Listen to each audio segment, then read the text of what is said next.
Hello my dear friends, welcome back to Bimbita Kannada vlogs. ಎಲ್ಲರೂ ಹೇಗಿದ್ದೀರಾ? I hope ಎಲ್ಲರೂ ಕೂಡ ಚೆನ್ನಾಗಿದ್ದೀರಾ ಅಂತ ಅನ್ಕೋತೀನಿ.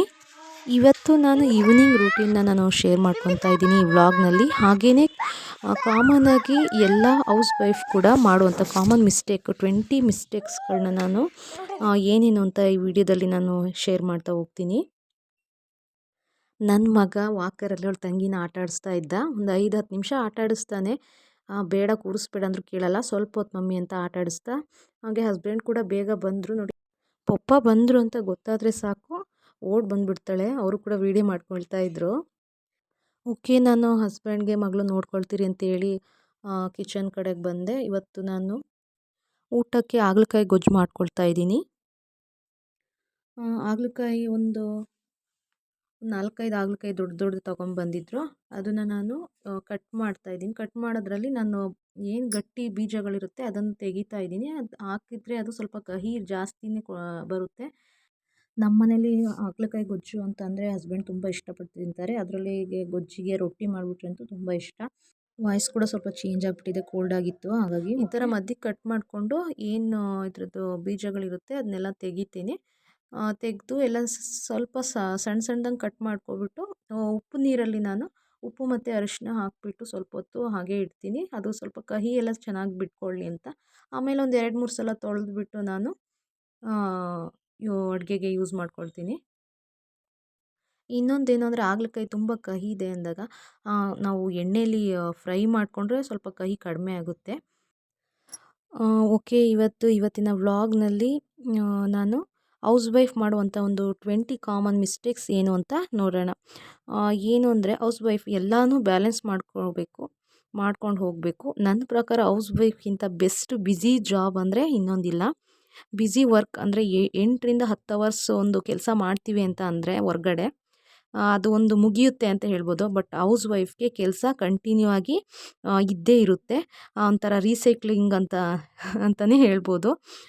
ಈ ರೀತಿ ಎಲ್ಲನೂ ಅರ್ಥ ಮಾಡಿಕೊಂಡು ಎಲ್ಲರನ್ನೂ ಖುಷಿಯಿಂದ ನೋಡ್ಕೊಳ್ಳೋದು ಅಂದರೆ ಅದು ಹೌಸ್ ವೈಫ್ ಮಾತ್ರ ಅಂತಲೇ ಹೇಳ್ಬೋದು. ಅದರಲ್ಲೂ ಕೆಲವು ಮಿಸ್ಟೇಕ್ಗಳು ಎಲ್ಲರೂ ಮಾಡ್ತಾರೆ ಅಂತ ಹೇಳಲ್ಲ. ಕೆಲವು ಹೌಸ್ ವೈಫ್ಗಳು ಈ ರೀತಿ ಮಿಸ್ಟೇಕ್ಗಳನ್ನ ಮಾಡ್ತಾರೆ. ಫಸ್ಟ್ ಒಂದು ಬಂದು ಸೆಲ್ಫ್ ಕೇರ್ ಮಾಡ್ಕೊಳ್ದೇ ಇರ್ತಾರೆ. ಅದರಲ್ಲಿ ಹೇಗೆ ಅಂದರೆ ಮಕ್ಕಳು, ಹಸ್ಬೆಂಡು ಬಂದು ಹೋಗೋರಿಗೆ, ನೆಂಟರುಗಳಿಗೆ ಅವರು ತುಂಬಾ ಚೆನ್ನಾಗಿ ನೋಡ್ಕೊಳ್ತಾರೆ. ಅದೇ ಅವ್ರ ಕೇರ್ ಅಂತ ಬಂದಾಗ ಅವ್ರ ಬಗ್ಗೆ ಅವರು ಕೇರ್ ಮಾಡ್ಕೊಳ್ಳೋದಿಲ್ಲ.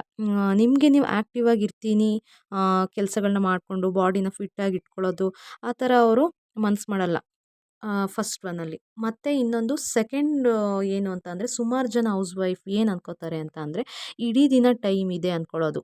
ಆಮೇಲೆ ಮಾಡಿದ್ರಾಯ್ತು, ಇನ್ನೊಂದು ಸ್ವಲ್ಪ ಹೊತ್ತು ಇನ್ನೊಂದು ಕಾಲು ಗಂಟೆ ಫ್ರೀಯಾಗಿರೋಣ, ಆಮೇಲೆ ಕೆಲಸ ಮಾಡಿದ್ರಾಯ್ತು ಅಂತೇಳಿ ಟೈಮ್ನ ನಾವು ಸ್ಪೆಂಡ್ ಮಾಡ್ತಾ ಹೋಗ್ತೀವಿ. ಅದು ಒಂದು ಕಾಮನ್ ಮಿಸ್ಟೇಕ್ ಮಾಡ್ತಾರೆ. ನೆಕ್ಸ್ಟ್ 3ನೇದೇನು ಅಂತ ಅಂದರೆ ಆಮೇಲೆ ಮಾಡೋಣ ಅಂತ ಅಂದ್ಕೊಂಡು ಫೋನು ಟಿ ವಿ ನೋಡ್ಕೊಳ್ತಾ ಕೂತ್ಕೊಳ್ಳೋದು. ಈ ಫೋನು ಟಿ ವಿ ಅಂತ ನೋಡ್ತಾ ಇದ್ದಾಗ ಟೈಮ್ ಹೋಗೋದು ಗೊತ್ತಾಗೋದಿಲ್ಲ. ಕೆಲಸಗಳು ಹಾಗೆ ಪೆಂಡಿಂಗ್ ಆಗ್ತಾ ಹೋಗ್ತವೆ. ಈ ಸಂಜೆವರೆಗೂ ಕೆಲಸಗಳು ಹಿಡಿತಾ ಹೋಗ್ಬೋದು. ಓಕೆ, ನೆಕ್ಸ್ಟು 4th ಒನ್ ಏನು ಅಂದರೆ ಹೆಲ್ತ್ ಬಗ್ಗೆ ತುಂಬ ನೆಗ್ಲೆಕ್ಟ್ ಮಾಡೋದು. ರೆಗ್ಯುಲರ್ ಆಗಿ ಹೆಲ್ತ್ ಸರಿ ಇಲ್ಲ ಅಂತ ಅಂದರೆ ಹಾಸ್ಪಿಟಲ್ ತೋರಿಸಲ್ಲ, ಏನಾಗಲ್ಲ ಅಂತ ನೆಗ್ಲೆಕ್ಟ್ ಮಾಡೋದು. 5th ಒನ್ ಬಂದು ಬ್ಯೂಟಿ ಬಗ್ಗೆ ಇಂಟ್ರೆಸ್ಟ್ ಇಲ್ಲದೆ ಇರೋದು.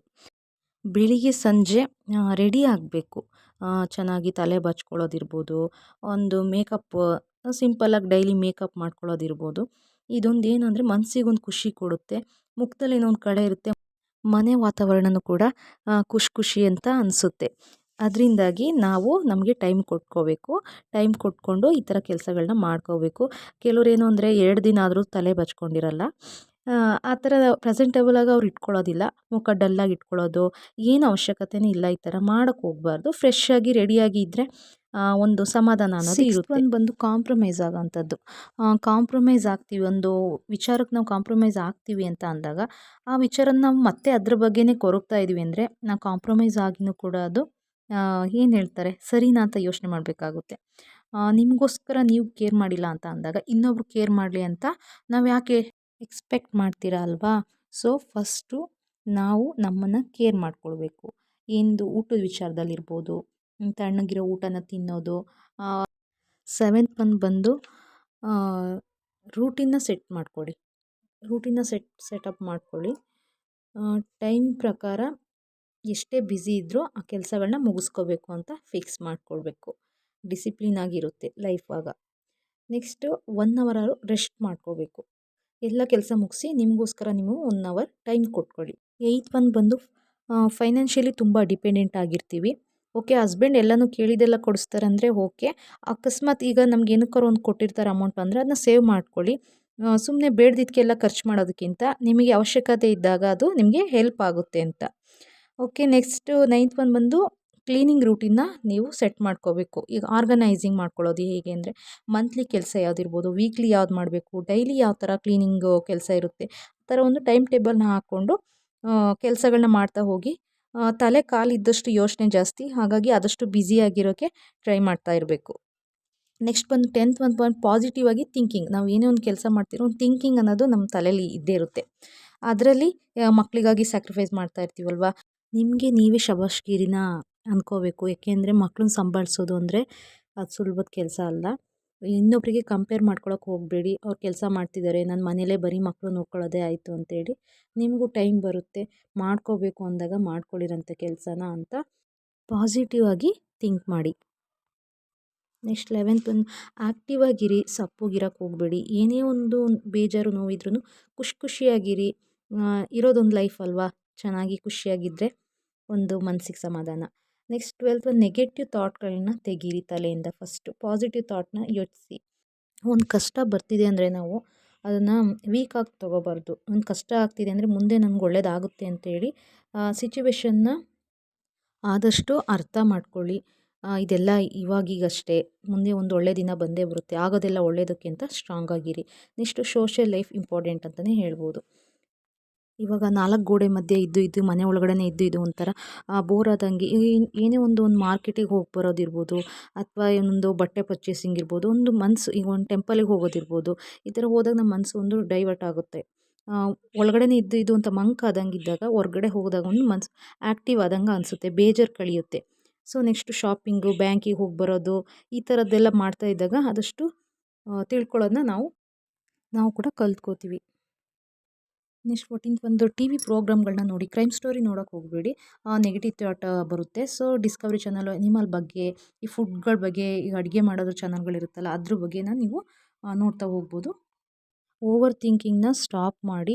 ನೆಕ್ಸ್ಟ್ 16th ಒಂದು ಡಿಪ್ರೆಷನ್ ಅನ್ನೋದನ್ನ ಕಡಿಮೆ ಮಾಡ್ಕೊಳ್ಳಿ. ಅಂದರೆ ಫೀಲಿಂಗ್ನಲ್ಲೇ ಕೊರಗೋದು, ಮನಸ್ಸಿನಲ್ಲಿ ಏನೋ ಒಂದು ಇಟ್ಕೊಂಡು ಜಾಸ್ತಿ ಅದೇ ಥಾಟ್ ಬಗ್ಗೆನೇ ಯೋಚನೆ ಮಾಡ್ತಾ ಇರೋದು, ಆ ಥರ ಮಾಡ್ತಾ ಹೋದಾಗ ತುಂಬ ಕಷ್ಟ ಆಗ್ತಾ ಹೋಗುತ್ತೆ. 17th ಬಂದು ಎಕ್ಸ್ಪೆಕ್ಟ್ ಮಾಡ್ತಾ ಹೋಗಬೇಡಿ, ಮಾಡೋಕ್ಕೆ ಹೋಗಬೇಡಿ. ನನ್ನ ಗಂಡ ಹೀಗೆ ನೋಡ್ಕೊಳ್ಳಿ, ನಮ್ಮ ಅತ್ತೆ ಹೀಗೆ ನೋಡ್ಕೊಳ್ಳಿ, ಮಕ್ಕಳು ನಾನು ಹೇಳ್ದಂಗೆ ಕೇಳಲಿ, ನಾನು ಹೇಳ್ದೇ ಇರೋ ಥರ ನೋಡ್ಕೋಬೇಕು, ಆ ಥರ ಎಕ್ಸ್ಪೆಕ್ಟ್ ಮಾಡ್ಕೊಳಕ್ಕೆ ಹೋದರೆ ಅವ್ರು ನೋಡಿಕೊಂಡ್ರೆ ಓಕೆ, ನೋಡ್ಕೊಳ್ಳಿಲ್ಲ ಅಂದರೆ ನೋವು ನಮಗೆ ಆಗೋದಲ್ವ ಜಾಸ್ತಿ. ಓಕೆ, 18th ಬಂದು ಯಾವಾಗಲೂ ಕಿಚನ್ನಲ್ಲಿ ಇರೋಕ್ಕೆ ಹೋಗಬೇಡಿ. ಅಂದರೆ ನೀವು ಖುಷಿಯಾಗಿ ಎಲ್ಲ ಅಡುಗೆಗಳನ್ನ ಮುಗಿಸಿ, ತಿಂಡಿ ಊಟದ ಕೆಲಸ ಎಲ್ಲ ಮುಗಿಸ್ಕೊಂಡು ಬನ್ನಿ. ಆದಷ್ಟು ಸ್ಟ್ರಾಂಗ್ ಆಗಿರಿ, ಖುಷಿಯಾಗಿರಿ. ಲೈಫ್ನ ನಾವು ಹೇಗೆ ತಗೊಂಡೋಗ್ತೀವಿ ಹಾಗೆ ನಡೀತಾ ಹೋಗುತ್ತೆ ಅಲ್ವಾ ಫ್ರೆಂಡ್ಸ್. ಹಾಗಲಕಾಯಿ ಗೊಜ್ಜು ಕೂಡ ಆಯಿತು. ನೆಕ್ಸ್ಟ್ ನಾನು ರೊಟ್ಟಿ ಕೂಡ ಮಾಡಿಕೊಂಡೆ. ಓಕೆ, ಇದಿಷ್ಟು ಇವತ್ತಿನ ವ್ಲಾಗ್ ಆಗಿರುತ್ತೆ. ನೆಕ್ಸ್ಟ್ ವ್ಲಾಗಲ್ಲಿ ಸಿಗ್ತೀನಿ. ಟೇಕ್ ಕೇರ್, ಬಾಯ್.